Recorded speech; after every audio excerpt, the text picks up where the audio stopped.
السلام علیکم۔ سلجوقوں کے عروج کی اس نئی ایپیسوڈ میں آپ سب دوستوں کو خوش آمدید کہتے ہیں۔ دوستو، ہماری پچھلی قسط کے آخر میں آپ نے کوول قلعے میں کمانڈر اندریاس اور یورگوس کو اپنا انتقام لینے کا وعدہ کرتے ہوئے دیکھا، اور ہماری آج کی اس قسط کی شروعات تیرکن خاتون سے ہوتی ہے، جنہیں اچانک سے وہم ہوتا ہے کہ ایلچن خاتون ان کے سامنے موجود ہیں۔ تیرکن خاتون کہتی ہیں، تم یہاں کیا کر رہی ہو؟ تیرکن خاتون فوراً فردوس خادمہ کو اشارہ کرتی ہیں کہ اسے پکڑ کر باہر نکالو، لیکن فردوس خادمہ حیرانگی سے کہتی ہیں، کسے میری سلطانہ؟ تیرکن خاتون پھر غور سے اپنے سامنے دیکھتی ہیں اور سامنے کوئی بھی موجود نہیں ہوتا۔ ایلچن خاتون کو دیکھنا تیرکن خاتون کا صرف ایک وہم ہوتا ہے۔ تیرکن خاتون پھر کہتی ہیں، وہ ابھی تو یہی تھی۔ اتنے میں سلطان ملک شاہ بھی یہاں پر پہنچ جاتے ہیں اور فردوس خادمہ یہاں سے چلی جاتی ہے۔ سلطان ملک شاہ تیرکن خاتون کو آرام کرنے کو کہتے ہیں اور ان کی طبیعت کے متعلق دریافت کرتے ہیں۔ تیرکن خاتون کہتی ہیں، میں ٹھیک ہوں سلطان، لیکن میرے دل میں ایک ایسا پرندہ پھڑپھڑا رہا ہے جو رکنے کا نام نہیں لے رہا ہے، مجھے بہت ڈر لگ رہا ہے۔ سلطان ملک شاہ کہتے ہیں، تم کیوں ڈر رہی ہو؟ تیرکن خاتون کہتی ہیں، اس دنیا میں واحد آپ کی عدم موجودگی مجھے خوفزدہ کرتی ہے۔ سلطان کہتے ہیں، میں یہاں تمہارے ساتھ ہوں۔ تیرکن خاتون کہتی ہیں، میں خوفزدہ ہوں کہ آپ کی جان کو خطرہ ہے، وہ ایلچن خاتون آپ کے ساتھ کچھ برا نہ کر دے۔ دوستو، یہ سن کر سلطان ملک شاہ مسکراتے ہیں اور کہتے ہیں، لگتا ہے جو تمہارے ساتھ حادثہ پیش آیا ہے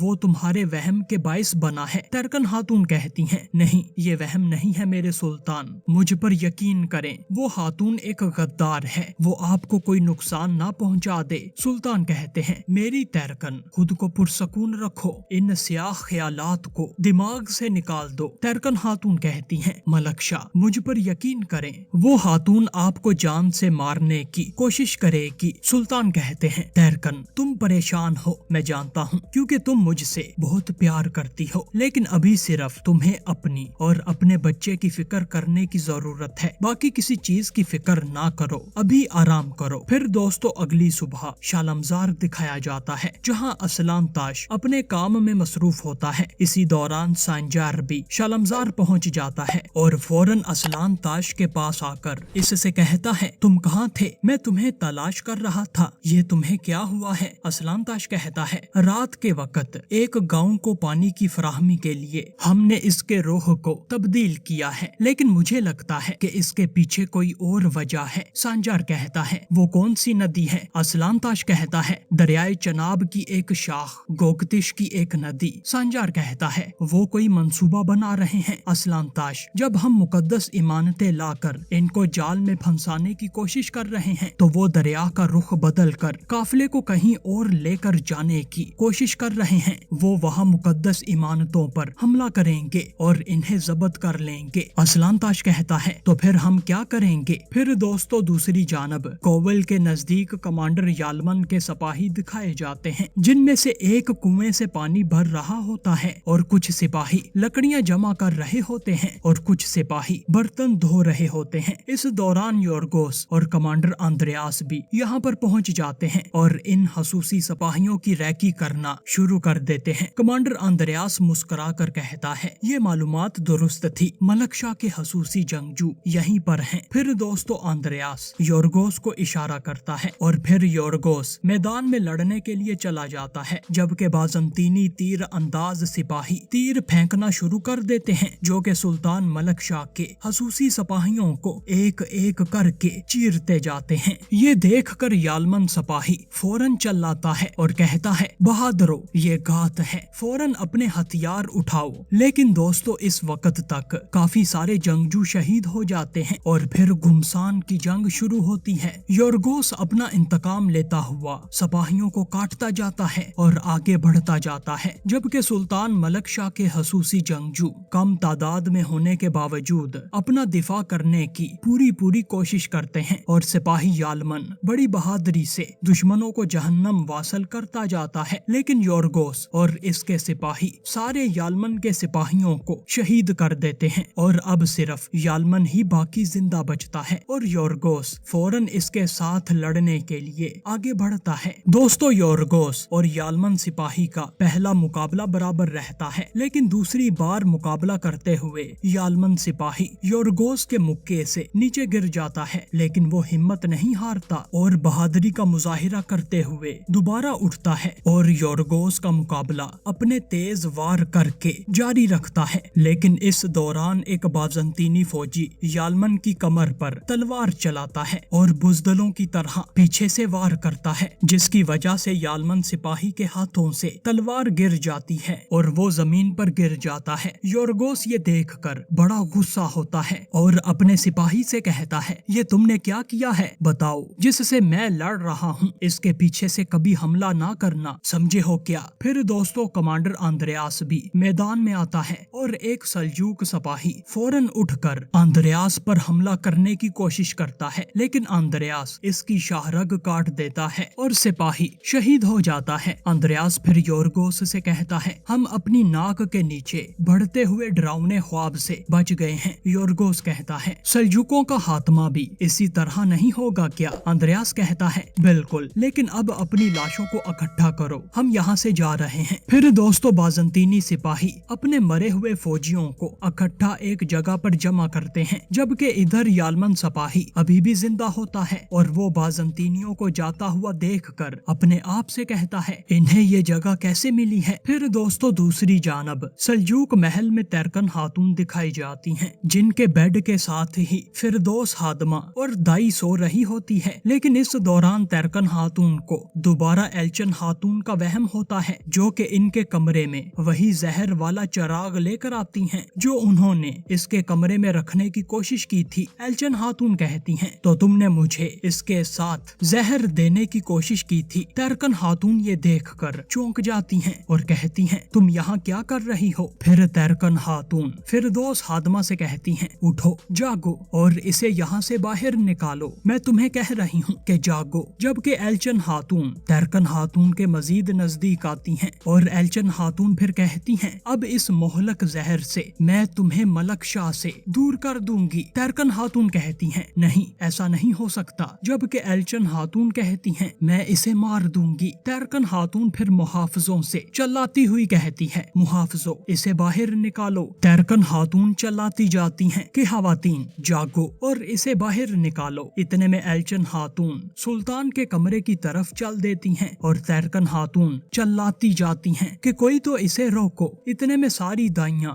और फिरदौस हादमा भी तैरकन खातून के पास पहुंच जाती हैं और इन्हें पुरसकून करने की कोशिश करती हैं। लेकिन दोस्तों तैरकन खातून अपने बिस्तर से निकलकर बाहर की तरफ चिल्लाती हुई भागती हैं और इसी दौरान दाइयां और फिरदौस हादमा इन्हें रोकने की कोशिश करती हैं, लेकिन वो नाकाम हो जाती हैं और तैरकन खातून इसी कशमकश में नीचे गिर जाती हैं, जिसे देखकर फिरदौस बड़ी परेशान हो जाती है। सारी खवातीन मिलकर तैरकन खातून को उठा तो देती हैं, लेकिन तैरकन खातून जिन्हें वहम में एल्चन खातून दिखाई देती हैं, वो फौरन अपने हाथ छुड़वा कर इसके पीछे भागती हैं और साथ में चिल्लाती जाती हैं, मेहरबानी करके कोई तो इसे रोको। लेकिन इसी दौरान तैरकन खातून की तबीयत भी शदीद बिगड़ने लगती है, जबकि महल की दाइयां और फिरदौस तैरकन खातून को रोकने की कोशिश जारी रखती हैं, लेकिन वो नाकाम दिखाई देती हैं। इसी दौरान फिर सफेरिया खातून भी यहाँ पर गौहर खातून के हमरा पहुँच जाती हैं और ये देखकर खातून अव्वल सफेरिया खातून बड़ी परेशान होती हैं और कहती हैं, इसे जल्दी से अपने कमरे में लेकर जाओ। तैरकन खातून कहती हैं, अम्मी जान, वो मलक शाह को मार देगी। और दोस्तों इसी दौरान असल में एल्चन खातून भी यहाँ पर पहुँच जाती हैं, जिसे देखकर तैरकन खातून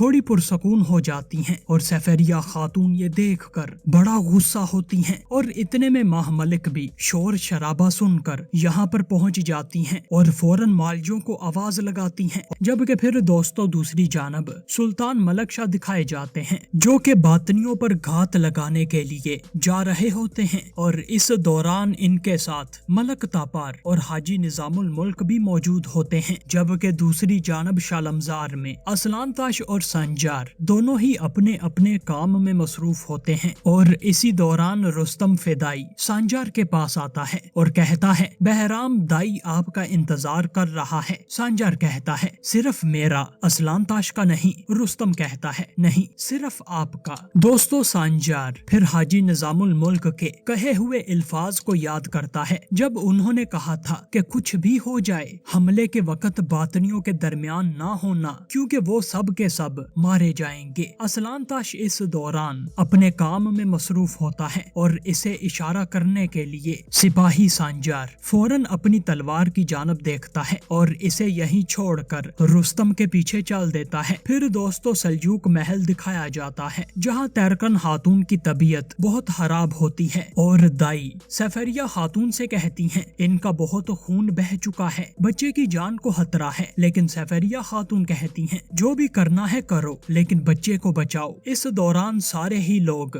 बड़े परेशान होते हैं, जबकि फिर दूसरी जानब शालमजार दिखाया जाता है जहाँ बहराम अपनी तलवार को तेज कर रहा होता है और इसके आसपास काफी सारे बातिनी फिदाई भी मौजूद होते हैं। रुस्तम फिर सांजार को लेकर बहराम के पास आता है और बहराम सांजार से कहता है आज के दिन हमने अपने मकसद के मुकद्दस फराइज सर अंजाम देने हैं। तुमने खुद को साबित किया है, इसीलिए तुम भी इस अजीम मुहिम का हिस्सा बनोगे। दोस्तों सांजार अपना सर हिलाता है और कहता है इस अजीम मुहिम का हिस्सा बनना मेरे लिए एजाज की बात है, लेकिन अगर आप इजाजत दें तो मैं अपनी तलवार बाहर से लेकर आ सकता हूँ क्या? बहराम कहता है नहीं, इसकी जरूरत नहीं है, तुम्हें फौरन रवाना होना होगा। बहराम अपनी तलवार सांजार को देता है और कहता है ये तलवार ले लो। सांजार तलवार लेकर यहाँ से जाने लगता है, लेकिन बहराम सांजार को रोक देता है और कहता है नहीं, यहाँ से नहीं बल्कि उस दूसरे दरवाजे से निकल जाओ और याद रखो तुम्हें कोई न देख सके। सांजार अपना सर हिलाता है और परेशानी के साथ दूसरे दरवाजे से निकलकर बातनी फिदाइयों के हमरा रवाना हो जाता है, जबकि फिर असलान ताश सांजार को तलाश करता हुआ फौरन इसी भट्टी के पास आता है जहाँ सांजार कुछ बना रहा था और इसी दौरान असलान ताश की नजर सांजार की तलवार पर पड़ती है और असलान ताश कहता है क्या अपनी तलवार यहाँ छोड़ना, इसके पीछे किसी चीज का इशारा हो सकता है। असलान ताश फौरन सांजार की तलवार उठाता है और यहाँ से जाने लगता है, लेकिन अचानक रुस्तम फिदाई असलान ताश को पीछे से आवाज लगाता है और कहता है तुम इतनी जल्दी में कहाँ जा रहे हो? असलान ताश मुड़ता है और कहता है सांजार को तलाश करने, इसने अपनी तलवार यहीं पर छोड़ दी है। रुस्तम कहता है फिक्र ना करो, वो बगैर तलवार के नहीं है, वो एक जरूरी मुहिम पर गया है, तुम मेरे साथ आओ। बहराम दाई दस्तरखान पर हमारा इंतजार कर रहे हैं। असलान ताश सांजार की तलवार भट्टी के पास वहीं पर रख देता है जहाँ से इसने उठाई थी और फिर रुस्तम के साथ बहराम की जानब चल देता है, जबकि फिर दोस्तों दूसरी जानब सुल्तान मलक शाह दिखाए जाते हैं और इस दौरान हाजब कमच सुल्तान मलक शाह के पास आते हैं और कहते हैं मेरे सुल्तान, हमारे सिपाहियों ने रस्तों में हर तरफ का जायजा लिया है, कोई भी घात नहीं लगाई गई, यहाँ तक कि हमारे सिवा यहाँ कोई नहीं है, कोई निशान नहीं है। सुल्तान फिर कहते हैं आस पास कोई काफिला नहीं है और ना ही कोई बातनी घात लगाए हुए मुंतजर है। हाजी तुम्हारे मंसूबे का क्या हुआ? हाजी कहते हैं मेरे जासूसों ने बातनियों तक खबर पहुंचा दी थी मेरे सुल्तान, शायद इसीलिए काफिला आहिस्ता आहिस्ता आगे बढ़ रहा है। सुल्तान कहते हैं ऐसा लगता है कि इनका मकसद इमानतों से कोई लेना देना नहीं है, वो कोई मंसूबा नहीं बना रहे और इसका मतलब ये है कि बातनियों के बारे में मेरे तमाम शकूक शुबहात बेकार थे। सुल्तान गुस्से से कहते हैं सिपाहियों तैयार हो जाओ, हम वापस इस्फहान जा रहे हैं। लेकिन दोस्तों हाजी निजामुल मुल्क ये सुनकर बड़े परेशान होते हैं, जबकि सुल्तान मलक शाह हाजी से कहते हैं अब बातनी के इस मामले को दोबारा मेरे पास लेकर ना आना। और दोस्तों इसी दौरान खसूसी सिपाही बोसकोश यहाँ पर पहुँच जाता है और हाजब कमच फौरन अपने सुल्तान के पास आकर इनसे कहता है मेरे सुल्तान, हाजी का एक आदमी आया है, उसका कहना है कि इसके पास एक अहम खबर है। सिपाही बोसकोश फिर कहता है मेरे सुल्तान, काफिला इस रास्ते से नहीं आएगा। सुल्तान कहते हैं इसका क्या मतलब है? बोसकोश सिपाही कहता है बातनियों ने रास्ते में दरिया का रुख बदल दिया है। फिर हाजी कहते हैं वो काफिले को दूसरे रास्ते पर रागब करने की कोशिश कर रहे हैं मेरे सुल्तान, जाहिर है कि वो वहाँ काफिले पर घात लगाएंगे। हाजी फिर कहते हैं बोसकोश जल्दी से वापस अपने काम पर जाओ। फिर बोसकोश सिपाही यहाँ से चला जाता है, जबकि सुल्तान मलक शाह कहते हैं हम उस जगह पर जाएंगे जहाँ से काफिला गुजरेगा। फिर दोस्तों सारे सिपाही अपना रुख बदलते हैं और दूसरी दूसरी जानब रवाना हो जाते हैं। जबकि फिर दोस्तों महल में हसन सब्बाह दिखाया जाता है जो कि सादिक फिदाई से कहता है, कोवल किले को मलक शाह के खसूसी जंगजुओं के खून की बदबू से भर दो और जब खून की बदबू मलक शाह तक पहुंचेगी तो मैं उसका चेहरा देखना चाहूंगा। फिर हम देखेंगे कि किस तरह एक मोहरे ने बादशाह को घेर लिया है। इतने में दोस्तों कोवल किले के खसूसी जंगजुओं का सरबराह यालमन सिपाही जख्मी हालत में इस्फहान महल में पहुंचता है और एक सल्जूक फौजी कहता है, यहाँ एक जख्मी है, ये सिपाही खसूसी मुहिम से आया है, इसकी देखभाल करो। सिपाही फौरन इसे घोड़े से उतार कर महल की तरफ लेकर जाते हैं। जबकि हसन सब्बाह कहता है, ये वही है। जबकि दूर यालमन सिपाही लड़खड़ाता हुआ बस एक ही बात कहता जाता है कि हमारे साथ गद्दारी हुई है। और इसी दौरान यालमन सिपाही की नजर हसन सब्बाह पर पड़ती है जो कि इसे देखकर शदीद परेशान होता है।